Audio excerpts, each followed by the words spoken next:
আসসালামু আলাইকুম। করব দুপুরের রান্না। সকালবেলা খেয়ে দিয়ে কাটাকুটিগুলো করে নিয়েছি। চলুন এবার রান্নাটা শুরু করি। মাছগুলোকে লবণ হলুদ মেখে নিয়েছি। মাছগুলোকে ভেজে নিচ্ছি।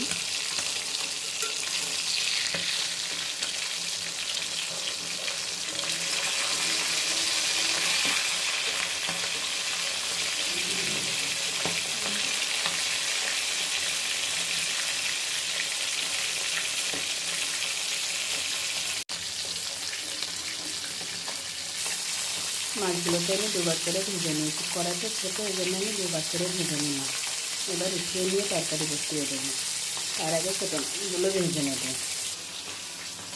এদিকে কচুর মুখিটা বসিয়ে দেবো।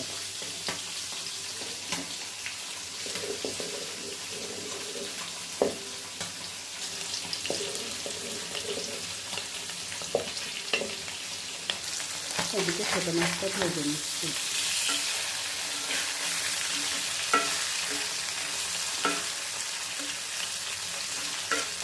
মাছটা ভাজা হয়ে গেছে, উঠিয়ে নেব। পেঁয়াজটা একটু লাল লাল হয়ে গেলে মুখিটা দিয়ে দেবো। সামান্য একটু নেড়ে মশলাগুলো দিয়ে দেবো।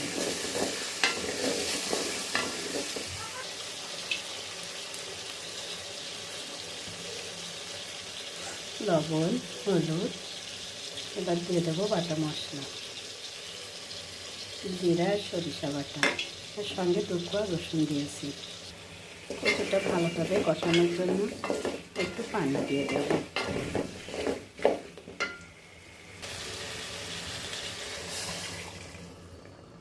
একটু পানি বেশি দিলে মুখিটা সুন্দর গলে যাবে। তারপর সামান্য ঝোলে পানি দেব। এবার চচ্চড়িটা বসিয়ে দেব। দিয়ে দেব আলু, পেঁয়াজ আর কাঁচামরিচ।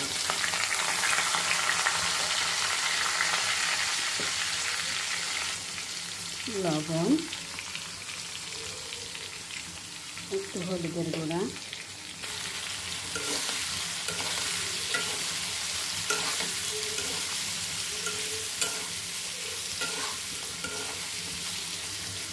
বাটা মশলাটা দিয়ে দেবো।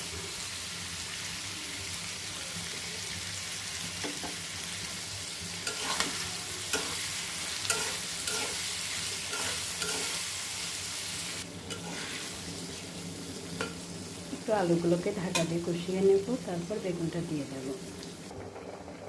কচুর মুখিতে আমি মরিচ দিতে ভুলে গেছিলাম, মরিচগুলো দিয়ে দেব।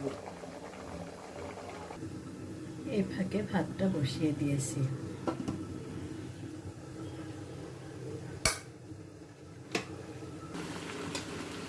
বেগুনটা দিয়ে একটু নেড়ে পানি দিয়ে মাছটা দিয়ে আবার ঢাকা দিয়ে রান্না করব।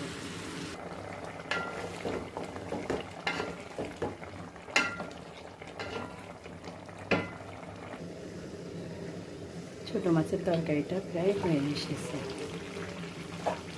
এখানে সব রকমের মাছই ছিল। আপনার কচি পাকাল ছিল, ট্যাংরা মাছ ছিল, জিওল মাছ ছিল, আর দুটো একটা ছোটো পুঁটি মাছ ছিল। পানিটা শুকিয়ে গেছে। কচুরমুখিটাও বেশ সুন্দর সিদ্ধ হয়ে গেছে। এবার ঝোলের জন্য পানি দিয়ে দেব।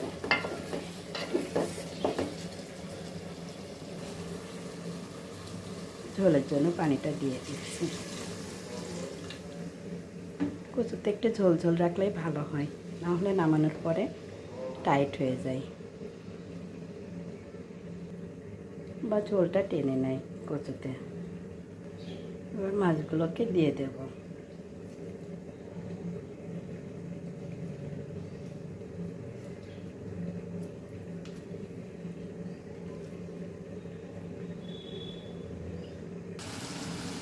ছোটো মাছের তরকারিটা হয়ে গেছে, এবার নামিয়ে নেব। ছোটো মাছের তরকারিটা নামিয়ে নিয়েছি। কচুর তরকারিটাও হয়ে গেছে, নামিয়ে নেব। এই তো আমার আজকে রান্নার ফাইনাল লুক। কেমন হয়েছে অবশ্যই কমেন্ট করে জানাবেন। আর আমার ভিডিওটি ভালো লাগলে ফেসবুক থেকে ফলো করবেন আর ইউটিউব থেকে সাবস্ক্রাইব করবেন। ধন্যবাদ।